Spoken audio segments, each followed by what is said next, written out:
महाराष्ट्र नवनिर्माण सेनेचे अध्यक्ष राज ठाकरेंनी दिल्लीमध्ये अमित शहांची भेट घेतली। लोकसभा निवडणुकीच्या पार्श्वभूमीवर महायुतीमध्ये राज ठाकरेंची एंट्री होण्याची शक्यता आहे। मनसे महायुतीमध्ये दाखल झाल्यास राजकीय समीकरण बदलणार आहेत। पाहुयात त्या संदर्भातला न्यूज 18 लोकमतचा हा खास रिपोर्ट।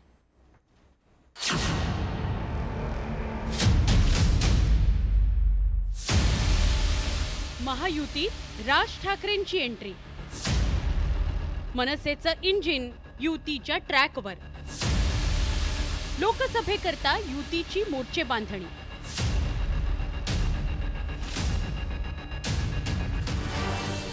एकनाथ शिंदेंच्या नेतृत्वातील शिवसेना आणि अजित पवारांच्या राष्ट्रवादी काँग्रेस पाठोपाठ आता मनसेचं रेल्वे इंजिनही महायुतीच्या ट्रॅकवर आहे।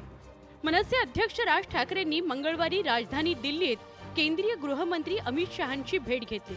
दिल्लीतील एका हॉटेलात या दोन्ही नेत्यांमध्ये खलबत झाली।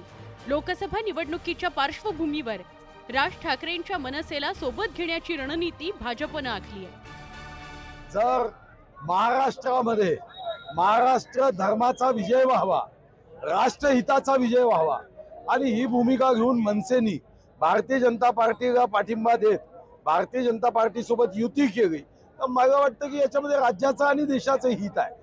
विश्वगौरव नरेंद्र मोदीजींचं कौतुक राज ठाकरे हे अतिशय सुरुवातीच्या काळात करायचे आणि मला वाटतं की कौतुक करण्यासारखं कामच माननीय मोदीजींनी केलं आहे।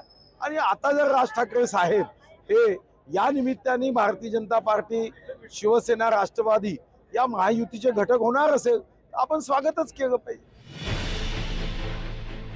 महाराष्ट्राच्या राजकारणात राज ठाकरेंच्या महाराष्ट्र नवनिर्माण सेनेचं वेगळं स्थान आहे। तसंच राज ठाकरेंभोवती राजकीय वलय कायम आहे। लोकसभा निवडणुकीत मनसे फॅक्टर महत्त्वाचा ठरण्याची शक्यता नाकारता येत नाही। या पार्श्वभूमीवर भाजपनं राज ठाकरेंना आपल्या बाजूने वळवण्यात यश मिळवलंय। निवडणुकीच्या अशा ऐन वातावरणात राज ठाकरेंची जी दिल्लीची मला माहित नाही, बघा मी त्यांच्यावरती बोलू इच्छित नाही। दिल्लीत जाणं किंवा अन्य कुठे जाणं हा त्यांचा अधिकार, हा देश सगळ्यांचा आहे। पण युतीच्या मला असं कळलं की रात्री त्या नेत्यांना भेट मिळाली नाही, सकाळी बोलवलंय।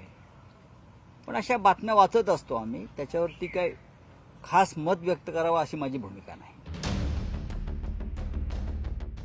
गेल्या काही वर्षात राज ठाकरेंची भाजपशी जवळीक वाढली आहे। विशेषतः महाविकास आघाडीच्या सत्तेत राज ठाकरेंनी मशिदीवरील भोंग्यांचा मुद्दा लावून धरला होता।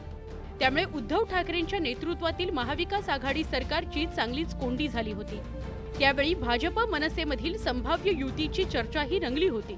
मात्र दरम्यानच्या काळात शिवसेना आणि राष्ट्रवादी काँग्रेस फुटली आणि राज्यात महायुती उदयास आली। अजित पवारांच्या महायुतीतील प्रवेशावर राज ठाकरेंनी जाहीर नाराजी व्यक्त केली होती। पण आता राज ठाकरेंची पावलं महायुतीकडे वळली आहेत। सन्माननीय राजसाहेब दिल्लीला गेलेले आहेत, ते कोणाला भेटतायत, कशासाठी गेलेत या गोष्टी येणाऱ्या काही तासात स्पष्ट होतील। मात्र एवढं मी नक्की सांगेन आणि एवढं आत्मविश्वासाने सांगेन की सन्माननीय राजसाहेब जो निर्णय घेतील तो महाराष्ट्राच्या हिताचा असेल, हिंदुत्वाच्या हिताचा असेल, मराठी माणसाच्या हिताचा असेल आणि पक्षाच्या हिताचा असेल। राज ठाकरेंच्या मनसेनं स्थापनेनंतर 2009 साली लोकसभा निवडणूक लढवली होती। त्या निवडणुकीत मनसेच्या उमेदवारांनी लक्षणीय मतं मिळवली होती।